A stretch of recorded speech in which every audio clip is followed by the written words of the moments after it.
ស្ងាត់ស្ងាត់ខ្ញុំនៅតែរងចាំរាត្រីស្ងប់ស្ងាត់ខ្យល់ត្រជាក់ប៉ះចិត្តអង្គុយម្នាក់ឯងគិតដល់អូនមិនឈប់ទូរស័ព្ទទៅនៅស្ងៀមដូចចិត្តបងដែលឈឺចាំសំឡេងអូនហើយតែអត់មានសញ្ញាតើអូនភ្លេចហើយឬនៅពេលដែលសន្យាថានឹងមិនចោលបងទុកឲ្យឯកោបែបនេះសូមអូនទូរស័ព្ទប្រាប់ផងបងនៅតែរងចាំទូពីខ្លីប៉ុន្មានក៏បងអាចញញឹមកុំឲ្យបេះដូងបងរងចាំក្នុងភាពស្ងៀមត្រឹមសំឡេងអូនម្ដងបងអាចរស់បន្តមើលរូបថតចាស់ទឹកភ្នែកហូរលងមុខអារម្មណ៍នៅដដែលប៉ុន្តែអូនទៅឆ្ងាយសារចាស់នៅក្នុងទូរទស្សន៍បងមិនដែលលុប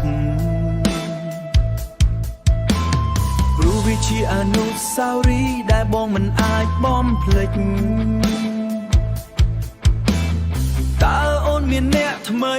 ឬភ្លេចបងទៅហើយហេតុអ្វីទុកឲ្យបងឈឺចាប់តែម្នាក់ឯងសូមអូនទូរស័ព្ទប្រាប់ផងបងនៅតែរងចាំទូពីខ្លីប៉ុន្មានក៏បងអាចញញឹម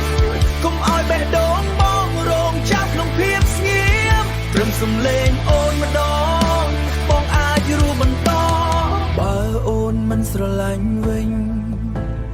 សូមប្រាប់បងត្រង់ក៏បានកុំឲ្យបងស្រមៃទៀតក្នុងភាពស្ងាត់ដ៏ឈឺចាប់នេះសូមអូនទូរស័ព្ទប្រាប់ផងបងនៅតែរងចាំ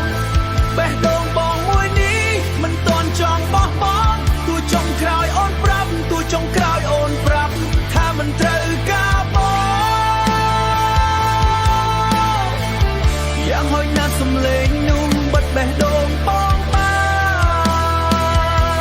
នត្រឹមសំឡេងអូនម្ដ